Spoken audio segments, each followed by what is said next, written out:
permit me to shake this particular table small. This particular table, I'll shake it small because it got to a time that honestly, I felt like there is no point attending any wedding. Like, I just did not feel like attending any wedding unless I know the couple too much to know that they would not do what I am about to say. This is Personal Grooming with Grace. If you are new here on this channel, all we learn is skills, knowledge, and virtues to help us to groom ourselves. Groom, not like grooming your nails and no. Yes, it's important, but I think that if you groom your soul, it will just come out on the physical. So we groom the person with virtues, knowledge, and skills. So if you are new here and would like to join this family, please do subscribe and be part of the family. But let me go on to this particular topic I want to discuss. Dear parents and parents-to-be. The reason why I lost interest in attending weddings was because I felt like a lot of people marry for selfish reasons. Just for them, just because they love you, you love them, and then they marry. No long-term intention, nothing, no plan. Just two people in love with themselves and then we marry. And I'm wondering, why would the whole community go to support people who are just marrying for themselves? This is my opinion, and that's what I will voice out. You know, I hear cases, different kind of cases that makes me like, really? Because there was one that I heard, one out of many, that a mother said that as for her child, we don't beat her. And if you're a teacher and you beat her, or he does something and you punish her, I don't advocate for caning and all of that. But if you're a teacher and you punish the child, she will come to the school to punish you too. Where are we going to? Why do we even have to attend people's wedding and go and give gifts and all of that? I may be wrong, but I need explanations. What is it for? Is it just to support them because they married, or what? In my mind, any marriage is for God, it's for kingdom, it's for community. You are going to raise children who are well-mannered, children who have their their country in mind, children who want to do something for the benefit of society. And that is what marriage brings you together to do. And so we all support because something good will come out of this marriage. But the worst thing is, even I don't want to go there because I'm not there yet and I don't know what will happen. We go to support with our money and all of that, and then 1 year, months down the line, the person divorced. You guys should bring us our money, because we cannot just throw our seed in vain. Why did you take our money?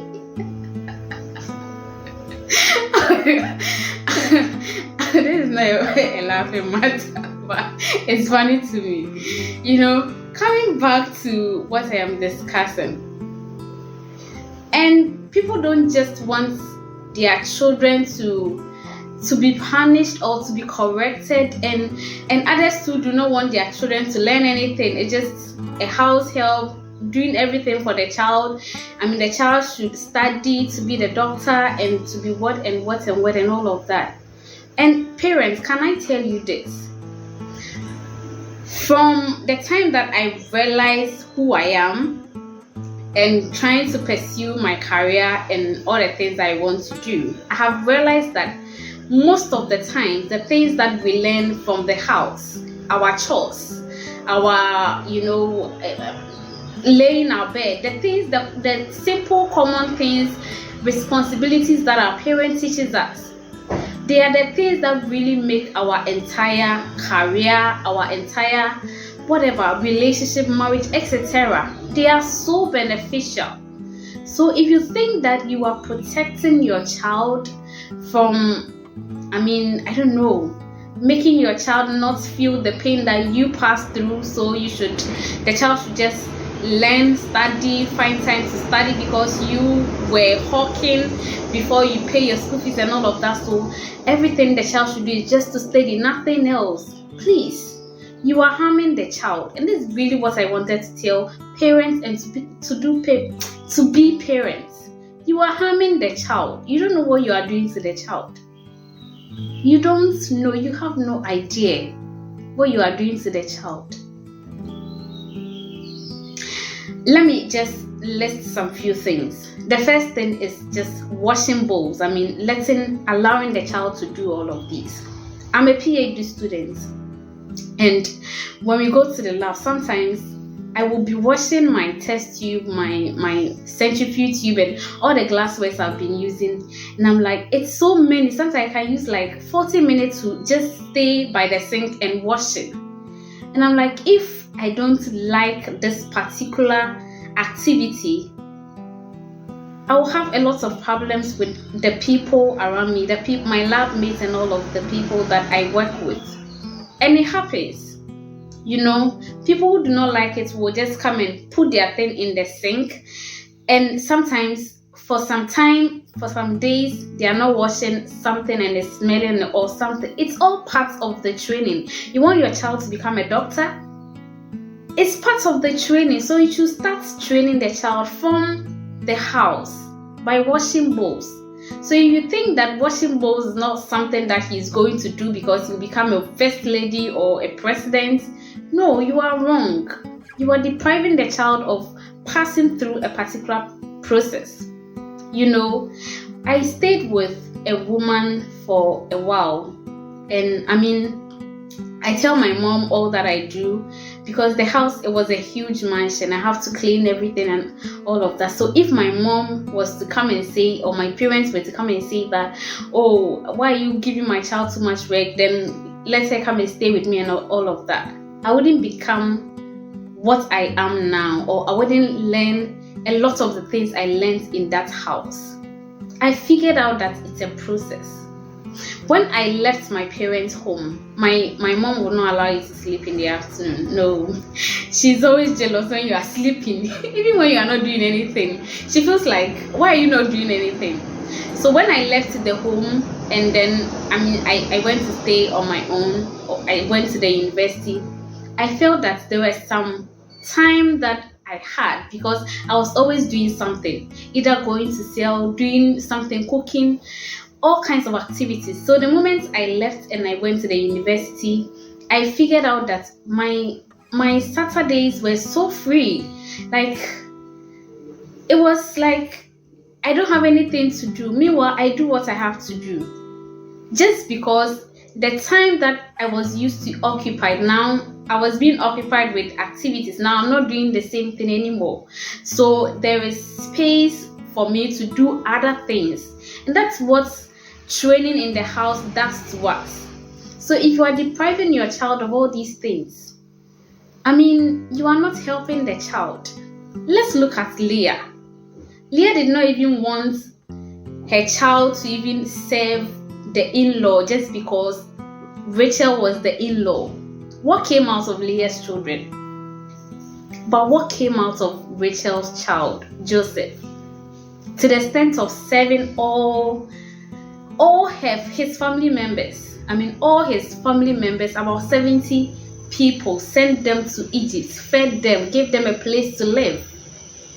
God is the changer of destiny. So it's not really about what you will let your child not do, how you pamper the child, how you make the child feel like he or she shouldn't feel the troubles that you felt when you were growing up. It's not what is going to make up the child. Let's allow God to pass our children through a process. I am a food scientist, and I'll use it as an example. If you have soybeans, you have groundnuts, you have like maize, they are very cheap. But the moment you roast the soybean, roast the maize, roast the groundnuts, blend it together, going through that stress of blending, roasting under the fire, and mixing it together makes a winning mix. That makes that child become value added after going through the process. And that is very expensive than buying just groundnuts. So please, I'll just end here. There are lots of other examples I could have cited. I mean, letting the child lay the bed. There are some careers that you have to lay bed. It's part of your career. Letting the child cook. Healthy eating. I mean, who will cook for your wife when your wife is heavily pregnant or is sick? Who? If your boy child is not learning how to cook. So if you're a parent to be, please, let's not be like the modern parent. Let's be biblical parents. Not like shelving the child or shielding the child from some work or whatever. I don't know what we want to achieve. But what you went through is what made you. So allow the child to go through it. Allow neighbors to send your child. Allow people around to be able to correct the mannerism of the child. And let's groom people for community and for our nation and not for ourselves. That my child will become a doctor and take care of me. Sometimes what we think is just, excuse me to say, worldly wisdom. It is not biblical. Allow the child to serve. If you do that, the child will in turn come and serve you.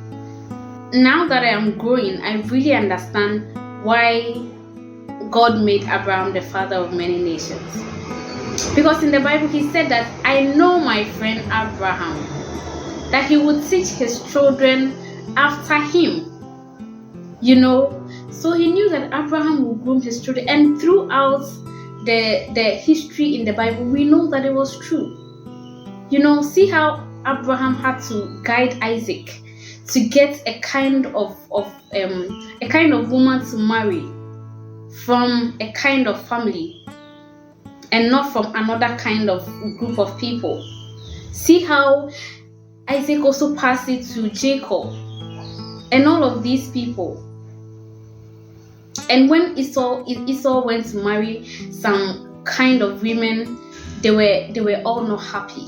And truly, those women brought grief to Esau's parents. Let's give birth for community.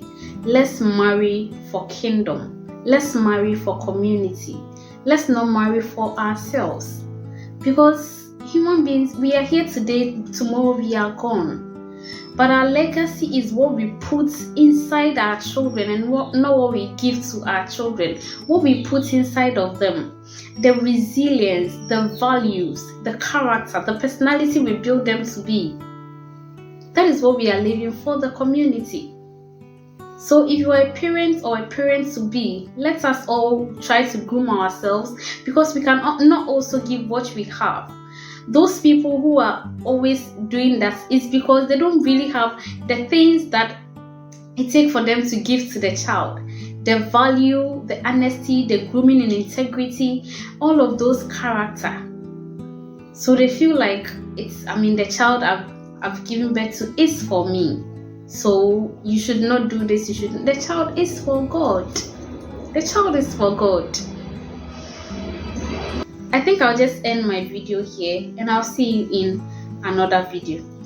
If you have still not subscribed, please do me the favor, just one favor, of subscribing, and do like the video if you really loved it, or if you enjoyed it, or if you learned something out of it. Kindly like it and share to whoever needs to hear this one, because it's important that we spread these ones to make our community a very safe place and a better place for all of us to live and our generations to live. So share it to whoever needs it. Like the video so it can be sent to other people to learn what you are learning too. And I'll see you in my next video. Bye.